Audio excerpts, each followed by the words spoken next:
All right, welcome all those that are filing in here for part 2 of the 40 and 50 year recertification, Ready, Recovery, Build. Got a great panelists today to talk about next steps. A lot of focus on board member liabilities and finances, and we're definitely going to focus a lot on that, focus a lot on how to deal with these projects. I know we are seeing the evolving story of certain buildings that are on notice, that are pending their compliance. Many of them we're actually taking steps to actually do things about it, and unfortunately, those buildings got listed anyways publicly as being in violation of the 40-year certification. But I know actually represented a couple of those associations and some pretty significant insurance claims. And I know that for years they have been working diligently to do whatever they need to do. So intimately aware of the issues and the steps they are taking and some of the concerns that they have now and today, because we've spoken with those boards. But as we've seen, several associations, they got the orders to vacate. A lot of litigation that is evolving from that. So we want to make sure all of you have the latest information that you can use, and want to make sure that all of you are aware that the contact information for each of the panelists is located in the chat there, as well on each of our windows. You'll see our names, our company names, as well as our email addresses. Inside the chat, we included phone numbers for each of us so that you can make sure that you can get a hold of us to get the information, whether it's relevant to each of our competencies. And I think we're at 102, and we continue to see people rolling in here. The number, every time I look over the number, it's about 2 to 10 more. So we'll just give it about one more minute. We'll get it kicked off here with our panelists. We'll do the introductions, talk a little bit about what we're going to be talking about today, and then we'll get into some of the questions. I encourage all of you to submit questions. If you can, put it right there in the chat. It'll go to everyone. We'll be able to keep track of it. We'll do our best to obviously answer those questions as they come in. We want to make sure that we're answering them in really kind of a relevant time during the process. Each of our panelists will have the opportunity to do so. This is really more of a conversation. We want to make sure that you guys are getting the information you need that you can use. We don't want to just sit here and talk at you. So talk with us, ask the questions. We'll make sure we hit them. If there's any questions that we don't get answers to, we will certainly follow it up with emails. Zoom is fantastic, gives us this huge spreadsheet, where it came from, email addresses, and what the question is. So we'll get right back to you on it if we don't do it here live. And we are live, so which I think is the best opportunity for you to ask questions, because hopefully we can give you some immediate responses to it. And with that said, I want to go ahead and introduce this panelist group that is going to be talking about our 40 and 50 year recertification. We had part 1, which was a tremendous success. We had so many questions coming in that honestly, we probably could have gone on for maybe another 2 to 3 hours. We had a great registrant of attendees for this in a very short time in which we're promoting it. Attendees continue to roll in, so we want to get right into the topics. And I'm Dan Odess with GlobalPro, where we manage risk to recovery. We've managed more than $1 billion in that recovery for policyholders, whether it's placing insurance and recovering from loss or assisting with the management of the rebuilding phase. We have been doing that for nearly 10 years. Today, we are going to be focusing with our panelists on talking about next steps. We obviously have all seen the issues regarding the audits. We've seen several buildings get called out by local authorities regarding whether or not they're in compliance and things like that. And I know there's a lot of board members, a lot of unit owners on edge that are just concerned whether they're living and occupying their units, whether they have it as an investment property, or they're in the process of potentially even selling it, and what that all means to them. So we want to talk about next steps. We want to talk about planning those projects. We want to talk about getting financing. We want to talk about roles and responsibilities all the way through the actual rebuilding of the property, but it doesn't stop there. And I think a lot of people make the mistakes of just thinking, oh, I got to get through this project. But you're right back into that cycle, right? You're looking through your audits, you're looking through your making sure your financials are right. You're going through a board vote. Again, we want to address all those issues. So without further ado, I want to allow our panelists to introduce themselves. We're going to kick it off with Rafael Aquino with Affinity. Rafael, take it away. Sure. Thank you, Dan. Thank you for having me on the webinar. It's always a pleasure working with you and your team. Also a pleasure to work with all the other gentlemen that are on the webinar here today. With regards to Affinity, we are a boutique management company. We focus on Dade, Broward, and Palm Beach County. We like to say, we have all the resources that you're getting from the larger players, but more if you're looking for that specialized boutique style approach, we're the organization from you. I come from an engineering background, graduated like several of our panelists here that have an engineering degree. So do I. So that gives you an idea of our mindset and our approach. We're very tactical and strategic in the way that we manage our communities. Thank you again to you and your team for having me on the webinar. All right, awesome. William, kick it off, man. Hello, Dan. Thank you for the opportunity once again to be part of your series of webinars. My name is William Plaza. I am with Mueller and Plaza Consulting Engineers. My background, construction management, property management, and also new building design, along with my partner, Helmut Mueller. We are licensed structural engineers, special inspectors in the state of Florida. Our concentration, similar to Rafael, is mainly Dade, Broward, and Palm Beach counties. We are a boutique engineering firm, so you will get that approach in that the level of service that you're looking for within the area. So thank you again for the opportunity to be here, and thank you to the other panelists as well. All right, Alan. Thank you, guys. Thanks, Dan, for having me, and pleasure to be here with everyone. My name is Alan Gucovschi. I'm the co-founder and COO of OwnerApp. OwnerApp was built a few years ago to help communities drive community engagement forward. And nowadays, it's more important than ever that we keep the communities close, we engage with our communities, and I'm happy to be here to answer any questions. Awesome, and Jonathan. All right, thanks again to everybody for having me. Dan, thanks for calling on us to be a part of this awesome panel. My name is Jonathan Weislow. I'm the Vice President of Amicon Management. We're South Florida's largest owner representation firm, and we also have specialty divisions within that work with condo associations and developers to assist with structural restoration and capital improvement projects. I guess it's a point that's important. I have a master's in clinical psychology, so I'm used to working with condo boards and all of the chaos that board is. So thank you to all for having me. No, I appreciate that. That's a great little plug there. I appreciate that, Jonathan. And that's how we want to keep it, guys. Lighthearted. We want to get through this. It's a pretty heavy topic, and whatever comic relief we can add to it, I definitely welcome. Very serious topic, though, guys. We're talking here next steps, right? We're talking about, all right, we know we have an issue. We know that we have certain need for compliance, whether it's the 4 years coming up. But there's a lot of associations reaching out to us asking about, starting a little bit earlier. Can we start looking at these things 10, 20 years out? And is that a benefit to us? Do we expose ourselves to certain liability? So I wanted to start out by talking with you, Rafael, about that liability, that exposure, because I think of the two things that are probably really a heavy focus right now by a lot of unit owners, board members, as well as managers and attorneys, is really on both financing and liability, right? So talk to us a little bit about, from Affinity's perspective as a management firm, talk to us a little about those concerns and its impact on board members. Yeah, sure. So the impact has been, now as we're starting to see it right now that things are falling in line with what happened at Champlain Towers.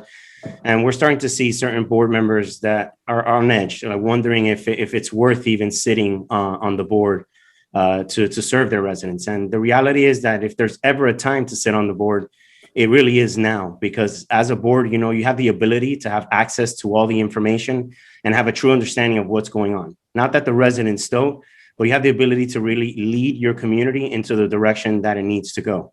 What occurred was really a wake-up call for certain communities, not all, because there are certain communities that do what they need to do.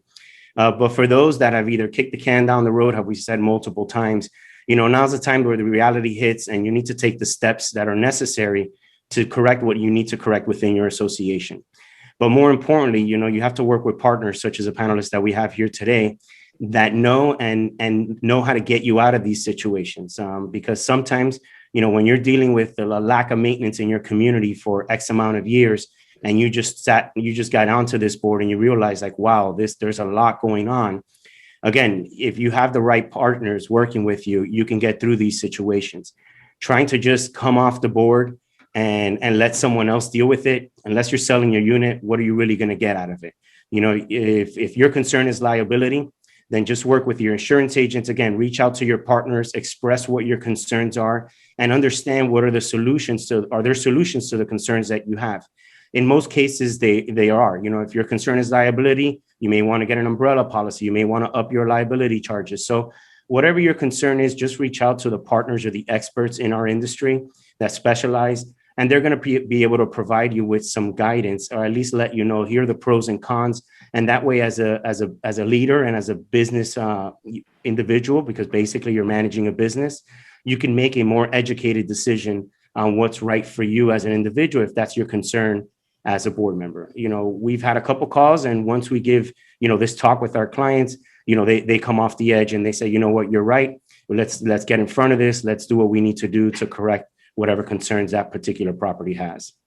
And Rafael, you hit on a great point. Like, you're talking about attorneys, you're talking about the manager, you're talking about role players, those that are going to help making those decisions and help your association make credible decisions. And when there's so much concern and so much focus on liability and exposure here, certainly the insurance industry kind of recoils and toughens up, and we're definitely seeing the impacts of that. Thankfully, there was some revisions to the actual legislation this year. We had on the CIA's lobbyist last week. We were talking about so those changes to help with the general liability expenses, which actually occurred before the Surfside issue. There was an insurance company that was repeatedly just suing associations through subrogation, and they've curbed that. Now, obviously, we're seeing and hearing about impacts on potential D&O insurance and again, liability. While they thought they had a fix for the issue that was causing the rise in the cost of general liability insurance, now you have the Surfside collapse and these potential issues and additional exposures. But let's get into role players, because I really think that's a great place to start our conversation here. And I want to remind all of our attendees that continue to keep getting more and more people on here. It's fantastic, guys.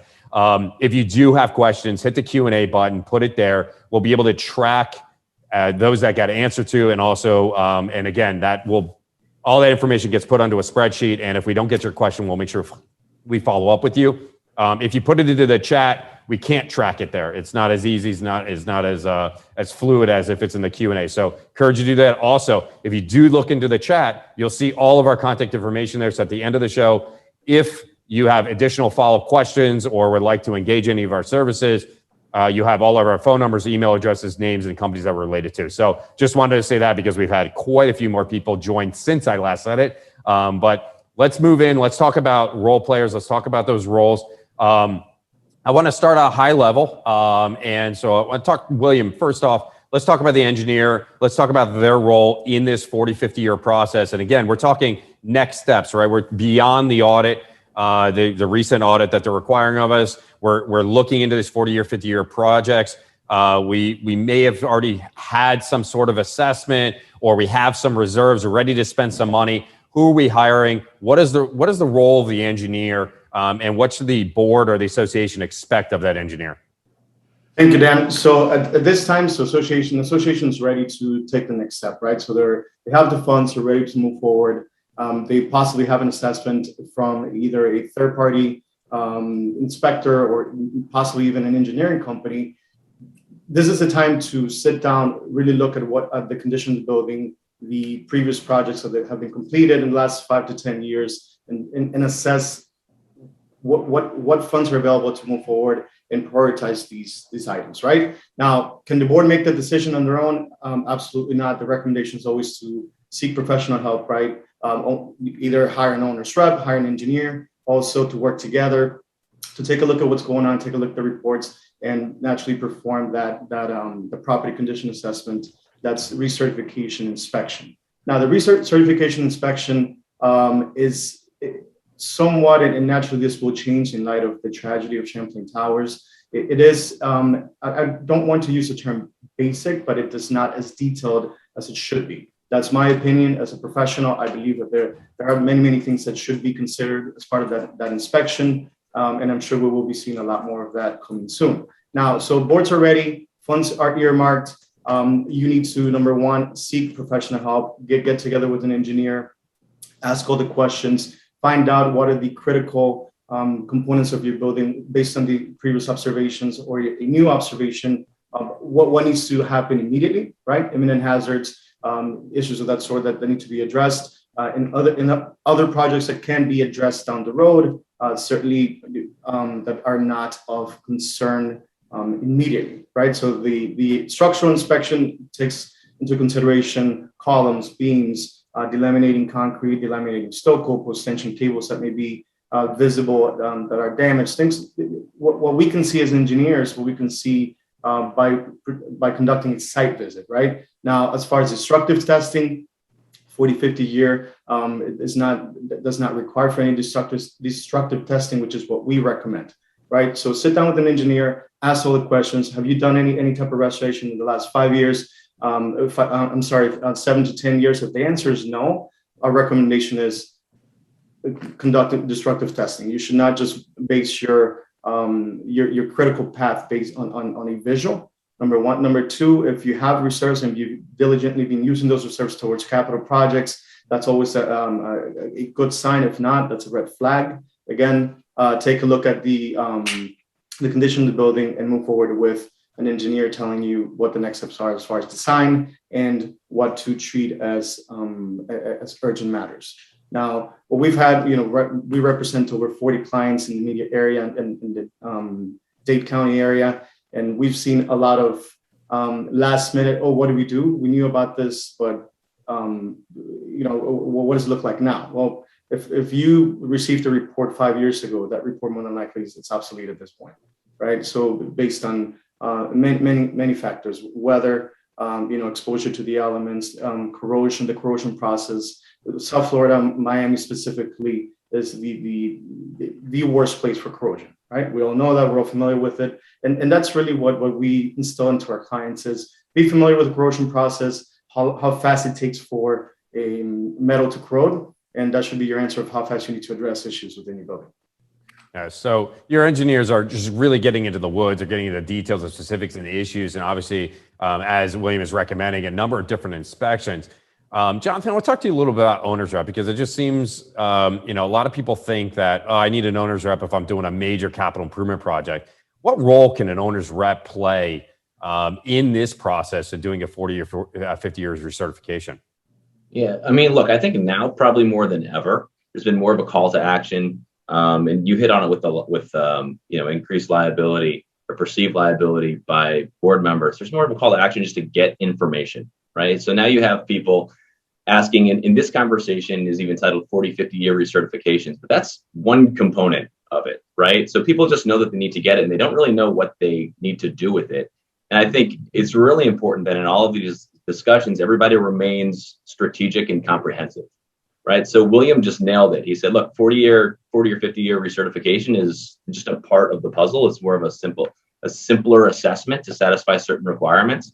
But really what buildings should be doing, and the responsible thing to do as a board member or a unit owner, or anyone with a fiduciary responsibility, is to get a comprehensive analysis as to what your building requires as a baseline, and then remain strategic in your approach.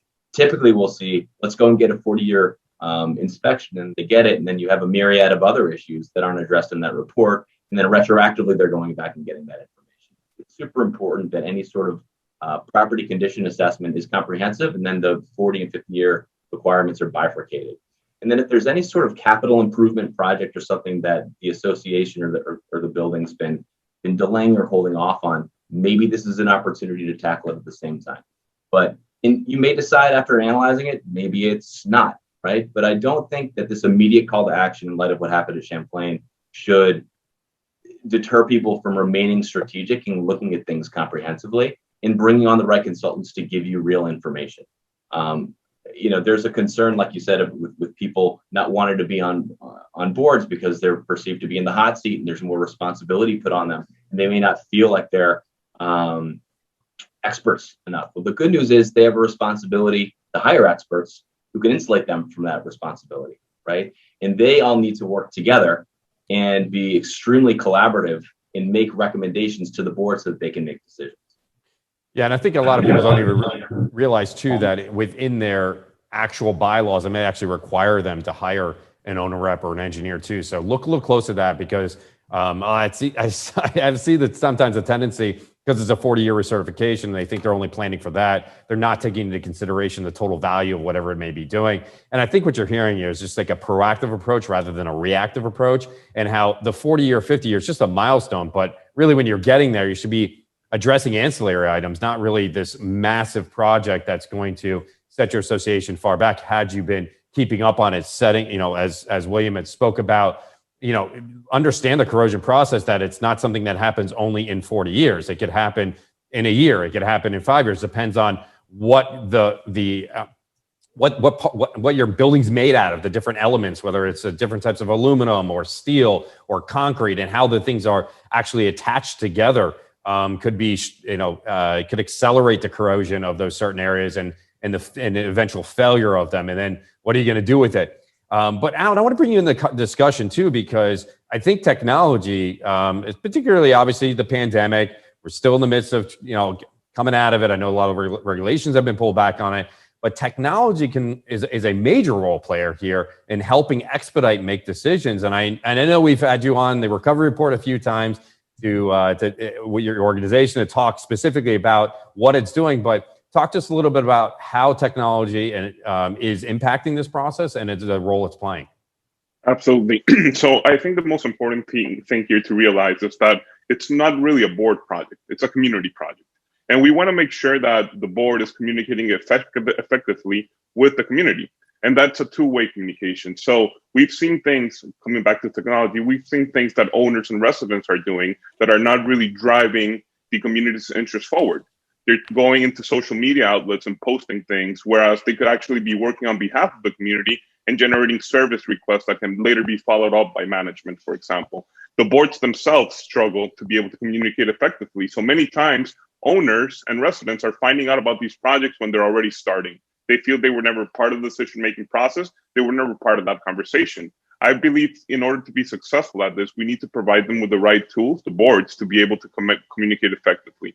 You have no idea how many times we've heard customers say that they're being accused, the accusations around